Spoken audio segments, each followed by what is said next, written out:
ಏನ್ರಿ ಹೆಂಗಿದ್ದೀರಾ? ನಾನು ಅನ್ಕೊಂಡಿದ್ದೀನಿ ನೀವು ತುಂಬ ಚೆನ್ನಾಗಿದ್ದೀರಾ ಅಂತ. ಮುಂದೆ ಕೂಡ ತುಂಬ ಚೆನ್ನಾಗಿರಿ ಅಂತ ಹೇಳ್ತಿರ್ತಾ ಮತ್ತು ಇವತ್ತಿನ ವ್ಲಾಗಲ್ಲಿ ಏನು ಬಂದಿದ್ದೀನಿ ಅಂದರೆ, ಇವತ್ತು ನಾನು ಏನು ಹೇಳಕ್ಕೆ ಬರ್ತಿದ್ದೀನಿ ಅಂದರೆ, ಇವತ್ತೊಂದು ನಾನು ಫಿನಾನ್ಷಿಯಲಿ ಅಡ್ವೈಸ್ ಮಾಡ್ತೀನಿ. ಫಿನಾನ್ಸ್ನ ಎಲ್ಲೆಲ್ಲಿ ಇನ್ವೆಸ್ಟ್ ಮಾಡಿದರೆ ಫ್ಯೂಚರಲ್ಲಿ ಒಳ್ಳೆ ಗ್ರೋತ್ ಕಾಣ್ಬೋದು ಅಂತ.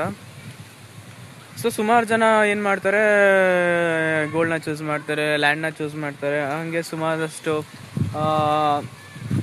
ಸ್ಟೇಬಲ್ ಇರುವಂಥ asset, for example some assets ಇರುತ್ತಲ್ವ. ಈಗ ಎಕ್ಸಾಂಪಲ್ ಶಾಪಲ್ಲೆಲ್ಲ ಮಾರ್ತಾರಲ್ವ, ಆ ಥರ ಅಸೆಟ್ಸ್ ಕೂಡ ಆಗಿರ್ಬೋದು. ಶಾಪಲ್ಲಿ ಎಕ್ಸಾಂಪಲ್ ಅಂದರೆ ಈಗ ಕೃಷಿ ಐಟಮ್ಸ್ ಅವೆಲ್ಲ ವ್ಯಾಲಿಡಿಟಿ ಇರುತ್ತೆ ಅದಕ್ಕಂತ. ಸೊ ಅದು ಶಾರ್ಟ್ ಟರ್ಮಲ್ಲೇ ಸೇಲ್ ಆಗೋವಂತಹ ಅಸೆಟ್ ಕೂಡ ಹೋಲ್ಡ್ ಮಾಡ್ಕೊಂಡಿರ್ತಾರೆ. ನಾನು ಇವತ್ತೇನು ಫಿನಾನ್ಷಿಯಲ್ ಅಡ್ವೈಸ್ ಮಾಡ್ತೀನಿ ಅಂದ್ರೆ, ನಿಮಗೆ ಹ್ಯೂಜ್ ಪ್ರಾಫಿಟ್ ಬರುವಂತಹ ಒಂದು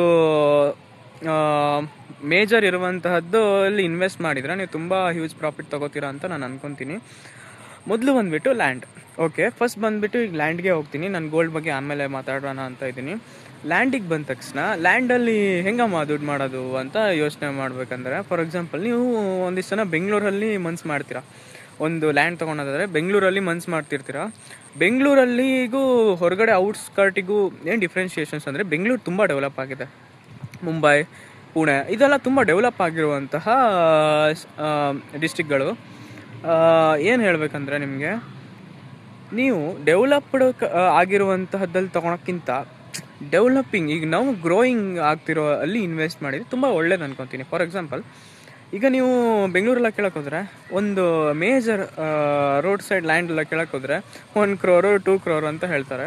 ಸೊ ನೀವು 1 crore 2 crore ಇನ್ವೆಸ್ಟ್ ಮಾಡ್ತೀರಾ ಅಂದರೆ ಅಲ್ಲಿ ನೀವು ತುಂಬ ಫೇಲ್ ಆಗ್ತೀರಾ. ಯಾಕಂತ ಹೇಳ್ತೀನಿ. ಒಬ್ಬ ನಾರ್ಮಲ್ ಮನುಷ್ಯ ಎಷ್ಟು ಅರ್ನ್ ಮಾಡ್ತಾನೆ ಪರ್ ಮಂತ್ಗೆ? ಆ್ಯಾವ್ರೇಜ್ ಅಂದರೂ 30,000 ರೂಪಾಯಿ ಸ್ಯಾಲ್ರಿ ತೊಗೋತಾರೆ ನಾರ್ಮಲಾಗಿ. 30,000ನ ಒಂದು ವರ್ಷದಂಗೆ ಕ್ಯಾಲ್ಕುಲೇಟ್ ಮಾಡಿದರೆ ಎಷ್ಟಾಗುತ್ತೆ? 30,000ನ ಕ್ಯಾಲ್ಕುಲೇಟ್ ಮಾಡಿ, 3 × 30 ಅಂದರೆ 3 ಲಕ್ಷ ಪ್ಲಸ್ 3 × 3 = 6 ಅಂದರೆ 3,60,000 ರೂಪಾಯಿಗಳನ್ನು ಒಬ್ಬ ಆ್ಯಾವ್ರೇಜ್ ಆಗಿರೋ ಗಾಯ್ ಗಳಿಸ್ತಿದ್ದಾನೆ, ಸರಿನಾ? ಈಗ ನೀವು 1 ಕೋಟಿ ರೂಪಾಯಿದು ಲ್ಯಾಂಡ್ ತೊಗೋಬೇಕಂದ್ರೆ ಎಷ್ಟು ವರ್ಷ ಕಾಯಬೇಕಾಗತ್ತೆ? ಅಫ್ಕೋರ್ಸ್ ನಿಮ್ಗೆ ಗೊತ್ತಿರುತ್ತೆ, ನಾನು ಹೇಳೋದೇ ಬೇಡ. 32 ವರ್ಷ 33 ವರ್ಷಗಟ್ಟಲೆ ಕಾಯಬೇಕಾಗತ್ತೆ. 32 ವರ್ಷ ತನಕ ನಾವು ಮಾಡಬೇಕಂದ್ರೆ ಎಷ್ಟು ಟೈಮ್ ಬೇಕಾಗತ್ತೆ ರೀ. ಸೊ ನಾನೇನು ಹೇಳ್ತೀನಿ ಅಂದರೆ, ನೀವು ಡೆವಲಪ್ಡ್ ಆಗಿರೋದ್ರಲ್ಲಿ ತೊಗೊಳೋದು ಅವಶ್ಯಕತೆ ಇಲ್ಲ. ಫ್ಯೂಚರಲ್ಲಿ ಅದು ಎಷ್ಟೇ ಗ್ರೋತ್ ಆದರೂ ಜನ ತೊಗೊಳಲ್ಲ ಕಣ್ರಿ. 4-5 ಕೋಟಿ ಅಂದರೆ ಏನು ಕಡಿಮೆ ಆಯಿತಾ? ಬಾಯಿ ಮಾತಲ್ಲಿ 4 ಕೋಟಿ 5 ಕೋಟಿ ಅಂತಾರಂದರೆ ಹುಚ್ಚನೇ ಆಸನೇ ಆಗಿಬಿಡುತ್ತೆ. ಸೊ ನೀವು ಅದಕ್ಕಿಂತ ಡೆವಲಪಿಂಗ್ ಏರಿಯಾಸಲ್ಲಿ ಹುಡುಕಿ. ಡೆವಲಪಿಂಗ್ ಏರಿಯಾಸ್ ಅಂದರೆ ಈಗೊಂದು 10 ಲಕ್ಷ 15 ಲಕ್ಷ 5 ಲಕ್ಷನೂ ಅಷ್ಟೇ ಗುಡ್ ಸಿಗತ್ತಾ ರೋಡ್ ಸೈಡ್ ಸೈಟ್ಸು? ಬಿಡಬೇಡ್ರಿ, ತೊಗೊಂಬಿಡಿ. ಯಾಕಂದ್ರೆ ಬೆಟರ್. ಫ್ಯೂಚರಲ್ಲಿ ಒಂದು 10-15 ಲಕ್ಷ ಪ್ರಾಫಿಟ್ಸ್ ಬಂದರೂ ಸಾಕು, ಎನಫ್.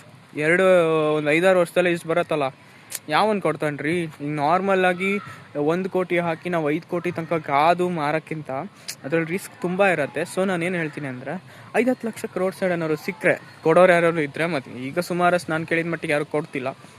ಇನ್ ಕೇಸ್ ಯಾರಾದ್ರು ಕೊಡೋರಿದ್ದರೆ ನಾನೇನೇ ಅಡ್ವೈಸ್ ಮಾಡ್ತೀನಿ ಅಂದರೆ, ನಿಮಗೆ ನೀವು ಆ ಥರ ಲ್ಯಾಂಡ್ಸ್ನ ಪರ್ಚೇಸ್ ಮಾಡಿ. ಆ ಥರ ಲ್ಯಾಂಡ್ಸ್ ಚೀಪ್ ಆಗುತ್ತೆ. ಪ್ಲಸ್ ನೀವೇನಾದ್ರು ಅದರಲ್ಲಿ ಬಿಲ್ಡ್ ಡೆವಲಪ್ಮೆಂಟ್ ಮಾಡಿ ಸೆಲ್ ಮಾಡಿದ್ರು ಕೂಡ ಹ್ಯೂಜ್ ಪ್ರಾಫಿಟ್ನ ಕಾಣ್ತೀರಾ. ಒಂದು ಲ್ಯಾಂಡಲ್ಲಿ ಹೇಳಿದ್ದಷ್ಟೇ, ಡೆವಲಪ್ಡ್ ಆಗೋಕ್ಕಿಂತ ಡೆವಲಪಿಂಗ್ ಆಗ್ತಿರೋ ಏರಿಯಾಗೆ ಇನ್ವೆಸ್ಟ್ ಮಾಡಿ. ಗೋಲ್ಡ್ ಈಗ ತೊಗೊಳೋದು ಬೇಡ ಅನಿಸುತ್ತೆ. ಗೋಲ್ಡಿಂದ ಯೂಸೇಜ್ ಏನಿಲ್ಲ, ಒಂದು ತಾಳಿಗೋಸ್ಕರ ಅಷ್ಟೇ ಯೂಸೇಜ್ ಇರೋದು. ಸೊ ಈಗ ನೆಕ್ಸ್ಟ್ ಏನಂದರೆ, ನಮ್ಮ ಪರಂಪರೆಯಿಂದ ಬಂದಿರೋದಂಥದ್ದು ಗೋಲ್ಡ್. ಈಗ ಅಂದರೆ ಈಗ ಮೋಸ್ಟ್ ಟಾರ್ಗೆಟಿಂಗ್ ಯಾಕೆ ಮಾಡಿದ್ದಾರೆ ಅಂದರೆ ಇದೇ ರೀಸನ್ಗೋಸ್ಕರ. ಗೋಲ್ಡಿಂದ ಜನ ಬರಲೇಬೇಕಾಗತ್ತೆ.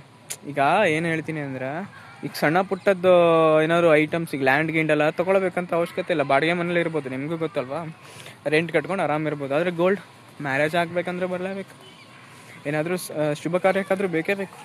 ಸೊ ಮೋಸ್ಟ್ ಆಫ್ ಇನ್ವೆಸ್ಟರ್ಸ್ ಎಲ್ಲ ಟಾರ್ಗೆಟ್ ಮಾಡಿಬಿಟ್ರು ಆವಾಗ ಗೋಲ್ಡ್ನ ಪೀಕಿಗೆ ತೊಗೊಂಡೋಗ್ಬಿಟ್ಟಿದ್ದಾರೆ. ಈಗ ಸ್ವಲ್ಪ ದಿನದಲ್ಲಿ ಡೌನ್ ಆಗುತ್ತೆ ಅಂದ್ಕೊಂಡಿದ್ದೀನಿ, ನನ್ನ ಮಾರ್ಕೆಟ್ ಅನಾಲಿಸಿಸ್ ಪ್ರಕಾರ. ಒಂದು 30, ಒಂದು 28 ಹಿಂಗೆ ಬರುತ್ತೆ ಅಂತ ಅಂದ್ಕೊಂಡಿದ್ದೀನಿ. ಸೊ ನೀವು ಗೋಲ್ಡ್ ಮೇಲೆ ಇನ್ವೆಸ್ಟ್ ಮಾಡೋದು ಬೇಡ. ಮೋದಿಜಿ ಕೂಡ ಹೇಳಿದ್ದಾರೆ ಗೋಲ್ಡ್ ಮೇಲೆ ಇನ್ವೆಸ್ಟ್ ಮಾಡಬೇಡಿ. ಯಾಕಂದರೆ ಈಗ ತುಂಬ ರಿಸ್ಕಿ. 1 ಲಕ್ಷ ಅಂದರೆ ಕಡಿಮೆ ಆಗಿಲ್ಲ. ನಾರ್ಮಲ್ ಪೀಪಲೆಲ್ಲ ಅರ್ನ್ ಮಾಡೋಕ್ಕೆ ತುಂಬ ಕಷ್ಟ ಆಗುತ್ತೆ. ಸಣ್ಣ ಪುಟ್ಟ ರೈತರು, ಕಡೆಗೆ ಚಿಕ್ಕ ಪುಟ್ಟ ಅಂಗಡಿ ಹಿಡ್ಕೊಂಡು ನಡೆಸ್ತಿದ್ದಾರೆ, ಅವರಿಗೆಲ್ಲ ತುಂಬ ಕಷ್ಟ ಆಗುತ್ತೆ ಕಣ್ರಿ. ಸೊ ನಾನೇನು ಹೇಳ್ತೀನಿ ಅಂದರೆ, ನೀವು ಲ್ಯಾಂಡ್ ಮೇಲೆ ಇನ್ವೆಸ್ಟ್ ಮಾಡಿ, ಬಟ್ ಫೋಕಸ್ ಕಡಿಮೆ ಬೆಲೆ ಇದ್ದರೆ ತುಂಬ ಉತ್ತಮ. ಜಾಸ್ತಿ ಬೆಲೆಗೆ ಹೋಗೋಕ್ಕೆ ಹೋಗಬೇಡಿ. ಒಂದು 10 ಲಕ್ಷದ ರೇಂಜ್ ಒಳಗೆ ತೊಗೊಳ್ಳಿ. ಒಂದು ಸೈಟು 30-40 ಈ ಥರ ಸೈಟ್ ತೊಗೊಳ್ಳಿ. ಏನಾದ್ರು ಬಿಲ್ಡ್ ಮಾಡಿ ಆಮೇಲೆ ಬೇಕಾದ್ರೆ ಸೆಲ್ ಮಾಡಿ. ಅದು ನಿಮಗೆ ಗುಡ್ ಅಪ್ರೋಚ್ ಅಂತ ಅಂತೀನಿ. ಫಿನಾನ್ಷಿಯಲ್ ಅಡ್ವೈಸ್ ಮಾಡ್ತೀನಿ ನಾನು ಇದ್ರ ಬಗ್ಗೆ. ಮತ್ತು ದುಡ್ಡನ್ನ ಶೇರ್ ಮಾರ್ಕೆಟ್ ಹಾಕಿ ಕಳಿಬಿಡಿ. ಶೇರ್ ಮಾರ್ಕೆಟು ಹೆಂಗಂದ್ರೆ ರೈಸ್ ಆಗಬೇಕಂದ್ರೆ ತುಂಬ ಟೈಮ್ ತೊಗೊಳತ್ತೆ. ಬಟ್ ಇಳಿಬೇಕಂದ್ರೆ 1 ಮಿನಿಟ್ ಸಾಕ್ರಿ. 1 ಮಿನಿಟ್. ನಾನು ನೋಡಿದ್ದೀನಿ ತುಂಬ ಶೇರ್ಸಲ್ಲಿ ನಾನು ನೋಡಿದ್ದೀನಿ.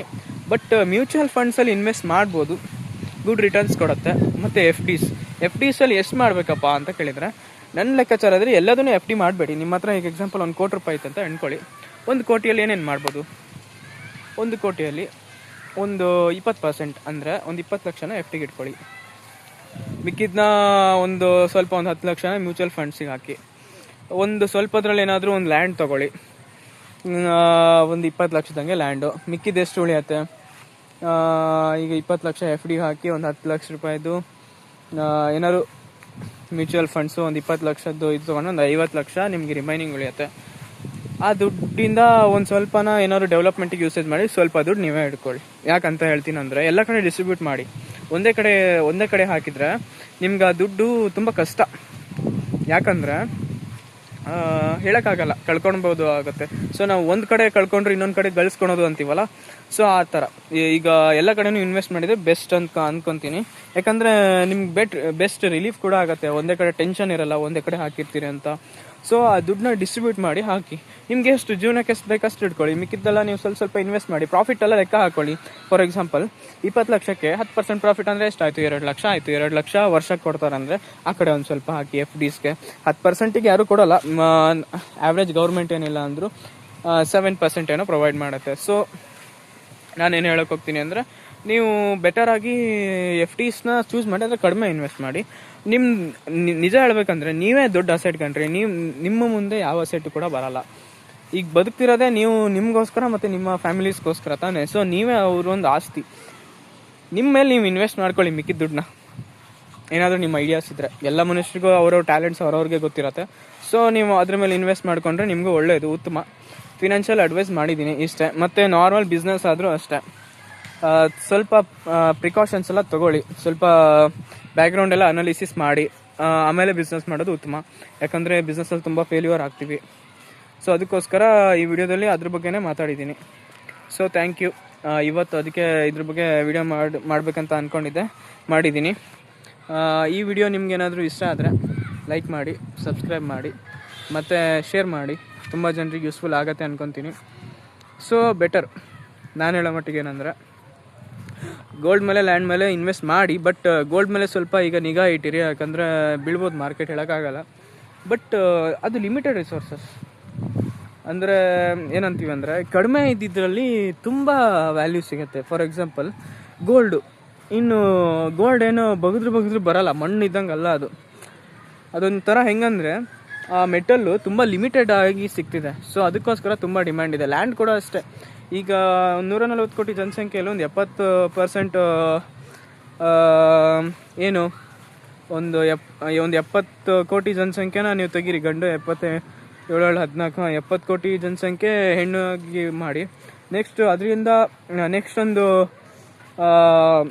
ಎಲ್ಲರಿಗೂ ಒಂದೊಂದು ಮಗು ಹುಡ್ತಂದ್ರೆ ಎಷ್ಟಾಗುತ್ತೆ? ಇನ್ನೂ 70 ಆಯ್ತು. 7 3 21 ಅಂದರೆ 201 ಕೋಟಿ ಸಮಥಿಂಗ್. ಏನಾದರೂ 20 ವರ್ಷದಲ್ಲಿ ಗ್ರೋತ್ ಆದರೆ ನಿಮ್ಮ ಲ್ಯಾಂಡ್ ಕೂಡ ಹೆವಿ ಗ್ರೋತ್ ಆಗುತ್ತೆ. ಸೊ ಬೆಟರ್ ಏನು ಮಾಡಬೇಕಂದ್ರೆ, ನೀವು ಲ್ಯಾಂಡ್ನ ಚೂಸ್ ಮಾಡಿ. ಫ್ಯೂಚರಲ್ಲಿ ಗ್ರೋತ್ ಆದಷ್ಟು ಜನಸಂಖ್ಯೆ ಜಾಸ್ತಿ ಆಗುತ್ತೆ. ಆದರೆ ಸ್ವಲ್ಪ ಲ್ಯಾಂಡಲ್ಲಿ ಏನಿಲ್ಲ ಅಂದರೆ ಗ್ರೋತ್ ಇರಲ್ಲ. ಫಾರ್ ಎಕ್ಸಾಂಪಲ್ ಈಗ ಬಿಹಾರ್ ಸೈಡೆಲ್ಲ ನೋಡಿದ್ರಲ್ಲ, ಡೆವಲಪ್ಮೆಂಟ್ಸ್ ಇಲ್ಲ. ಸೊ ಸೌತಲ್ಲಿ ತುಂಬ ಡೆವಲಪ್ಮೆಂಟ್ಸ್ ಆಗುತ್ತೆ. ಫಾರ್ ಎಕ್ಸಾಂಪಲ್ ಮಹಾರಾಷ್ಟ್ರದಿಂದ ಸ್ಟಾರ್ಟ್ ಆಗುತ್ತೆ. ಗುಜರಾತೀಸಲ್ಲಿ ಅಷ್ಟೇ, ಗುಜರಾತ್ ಅಲ್ಲಿ ಡೆವಲಪ್ಮೆಂಟ್ಸ್ ಆಗಿದೆ. ಬಟ್ ಸುಮಾರು ಎಲ್ಲ ಕಡೆ ಎಲ್ಲ ಕರ್ನಾಟಕಕ್ಕೆ ಬರ್ತಾರೆ, ನೋಡಿದ್ದೀರಾ? ಕರ್ನಾಟಕ, ಬೆಂಗಳೂರು ಆ ಸೈಡೆಲ್ಲ ತುಂಬ ಡೆವಲಪ್ಮೆಂಟ್ಸ್ ಆಗ್ತಿದೆ. ಮತ್ತು ಕರ್ನಾಟಕ ಮೇಜರ್, ಕರ್ನಾಟಕ, ಮುಂಬೈ ಆ ಸೈಡೆಲ್ಲ ತುಂಬ ಡೆವಲಪ್ಮೆಂಟ್ಸ್ ಆಗುತ್ತೆ. ಸೊ ಒಳ್ಳೆ ಇನ್ವೆಸ್ಟ್ಮೆಂಟ್ ಮಾಡಿ. ಕರ್ನಾಟಕದಲ್ಲಿ ಒಳ್ಳೊಳ್ಳೆ ಮಾರ್ಕೆಟಲ್ಲಿ ಹಾಕಿ, ಹೋಬಳಿ ಲೆವೆಲಲ್ಲೇ ಇನ್ವೆಸ್ಟ್ ಮಾಡಿ, ತಾಲೂಕು ವಿಲೇಜಸ್ ಲೆವೆಲಲ್ಲಿ ಇನ್ವೆಸ್ಟ್ ಮಾಡಿ. ಗುಡ್ ಅಗ್ರಿಕಲ್ಚರ್ ಲ್ಯಾಂಡ್ನ ಬೈ ಮಾಡಿ. ಅಗ್ರಿಕಲ್ಚರ್ ಲ್ಯಾಂಡ್ ಕಡಿಮೆ ದುಡ್ಡಿಗೆ ಸಿಕ್ಕರೂ ಸಾಕು. ನೆಕ್ಸ್ಟ್ ಅದರಲ್ಲಿ ಪರ್ಸೆಂಟೇಜ್ ವೈಸ್ ವರ್ಷಕ್ಕೊಂದು 5% ರೈಸ್ ಆದರೂ ಸಾಕಣ್ರಿ ನಿಮಗೆ. ನೆಕ್ಸ್ಟ್ 5 ವರ್ಷದಲ್ಲಿ ನೀವೇ ಕೋಟ್ಯಾಧಿಪತಿ ಆಗ್ತೀರಾ ಅಂತ ಅನ್ಕೊಂತ ಈ ವಿಡಿಯೋನ ನಾನು ಇಲ್ಲಿಗೆ ಸ್ಟಾಪ್ ಮಾಡ್ತೀನಿ. So thank you. ಬಾಯ್.